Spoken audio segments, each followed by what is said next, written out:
Hello friends, স্বপ্নাস খানাপিনার নতুন একটি রেসিপিতে সবাইকে স্বাগতম। আজকে আমি মজাদার একটি রেসিপি ঘুগনি তৈরি করে দেখাবো। চলুন দেখে নেওয়া যাক আজকের এই মজাদার ঘুগনি তৈরি করার রেসিপি।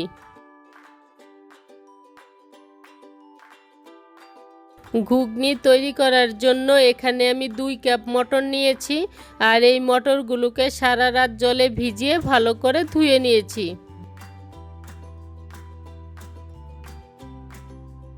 এবার মটরগুলোকে সিদ্ধ করার জন্য প্রেসার কুকারে নিয়ে নিচ্ছি। এবার এর মধ্যে দিয়ে দিচ্ছি আধা চা চামচ লবণ, 1/4 চা চামচ হলুদের গুঁড়ো, 3টি চেরা কাঁচামরিচ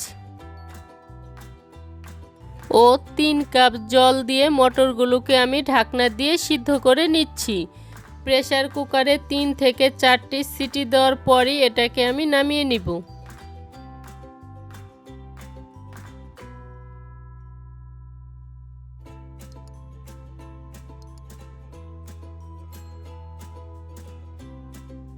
মটরগুলো সিদ্ধ হতে হতে আমি ঘুগনির জন্য মশলাটা তৈরি করে নিচ্ছি।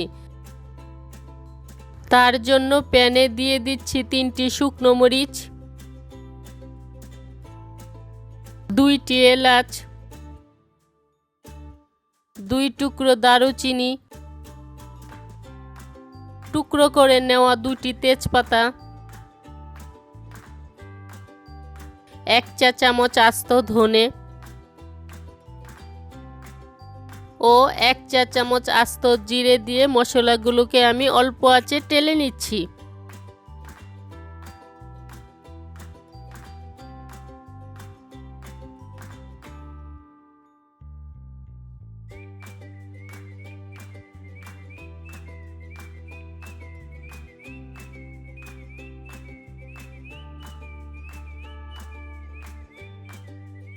দুই থেকে 3 মিনিট অল্প আঁচে টেলে নেওয়ার পর মশলাগুলোকে আমি নামিয়ে ঠান্ডা করে গুঁড়ো করে নিচ্ছি।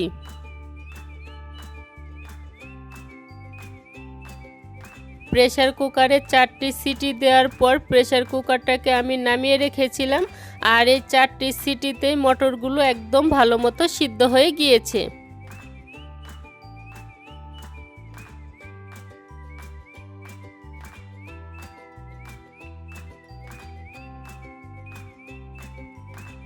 এবার ঘুগনিটা তৈরি করার জন্য প্যানে 2 টেবিল চামচ সরিষার তেল গরম করে নিচ্ছি।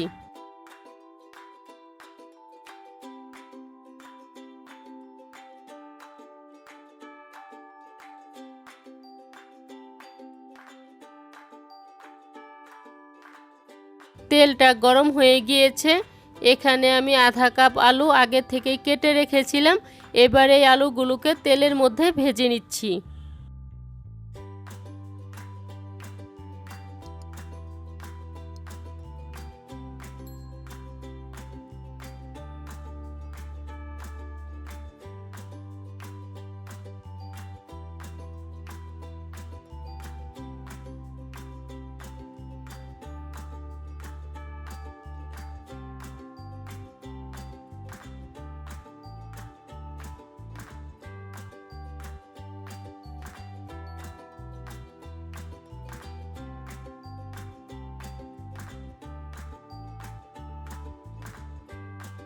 দুই থেকে 3 মিনিট মিডিয়াম আঁচে ভেজে নেওয়ার পর আলুগুলোকে আমি তেল থেকে উঠিয়ে নিচ্ছি।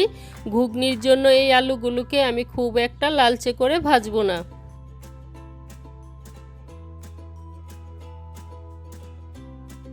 এবার ওই একই তেলে আধা কাপ পেঁয়াজ কুচি দিয়ে পেঁয়াজগুলোকে হালকা করে ভেজে নিচ্ছি।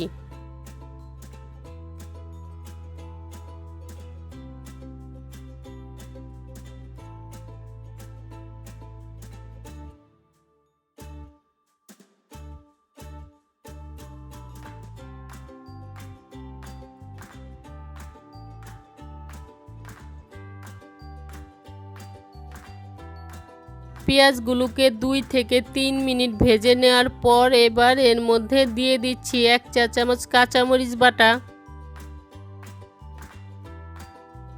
1 চা চামচ আদা বাটা, ও আধা চা চামচ রসুন বাটা দিয়ে মশলাগুলোকে কষিয়ে নিচ্ছি।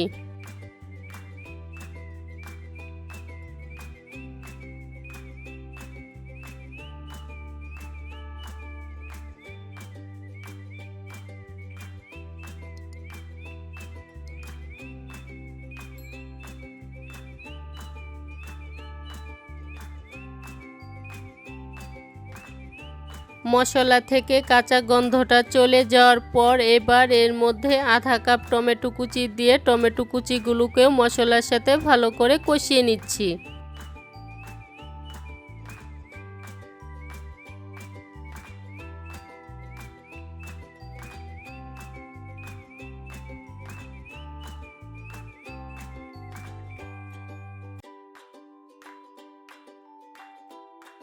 2 মিনিট মিডিয়াম আঁচে কষিয়ে নেওয়ার পর এবার এর মধ্যে দিয়ে দিচ্ছি স্বাদমতো লবণ,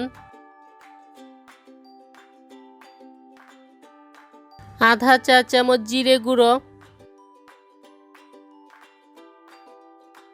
আধা চা চামচ ধনে গুঁড়ো, 1/4 চা চামচ হলুদের গুঁড়ো ও 1 চা চামচ কাশ্মীরি রেড চিলি পাউডার দিয়ে সমস্ত উপকরণ ভালো করে কষিয়ে নিচ্ছি।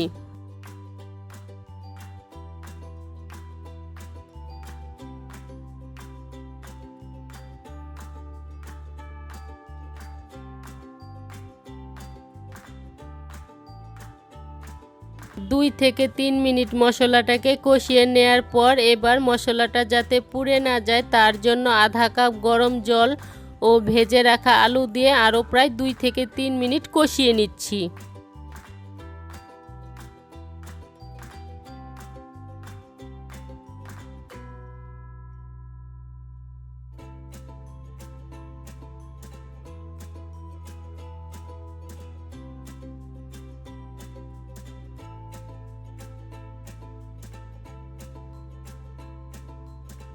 প্রায় 3 মিনিটের মতো কষিয়ে নেওয়ার পর এবার এর মধ্যে সিদ্ধ করে রাখা জলসহ মটরগুলো দিয়ে ভালো করে মিশিয়ে নিচ্ছি।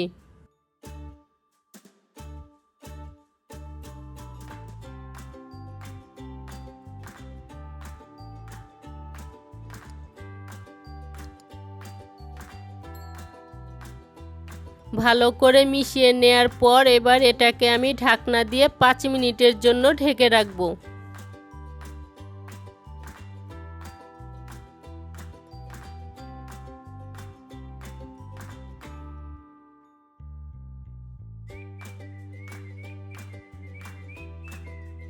পাঁচ মিনিট ঢাকনা দিয়ে ঢেকে রাখার পর ঘুগনিটা আমার প্রায় তৈরি হয়ে গিয়েছে।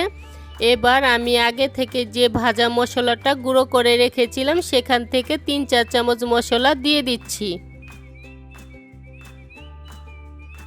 এবার স্বাদের ব্যালেন্স ঠিক রাখার জন্য 1/4 চা চামচ চিনি দিয়ে ভালো করে মিশিয়ে নিচ্ছি, তবে চিনিটা দিতে না চাইলে বাদও দিতে পারেন।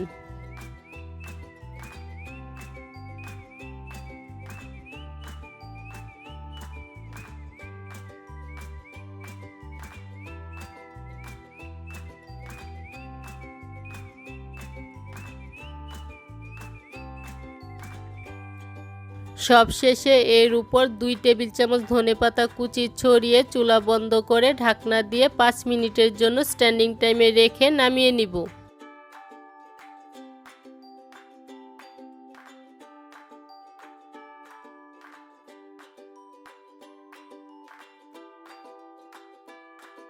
পাঁচ মিনিট স্ট্যান্ডিং টাইমে রেখে এটাকে আমি একটি বাটিতে ঢেলে নিয়েছি।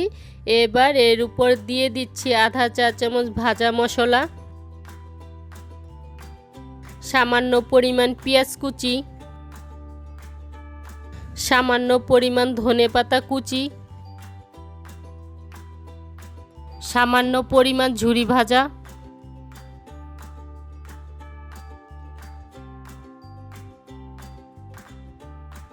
ও 1 টেবিল চামচ তেঁতুলের সস দিয়ে পরিবেশন করে নিলেই তৈরি হয়ে যাবে মজাদার ঘুগনি।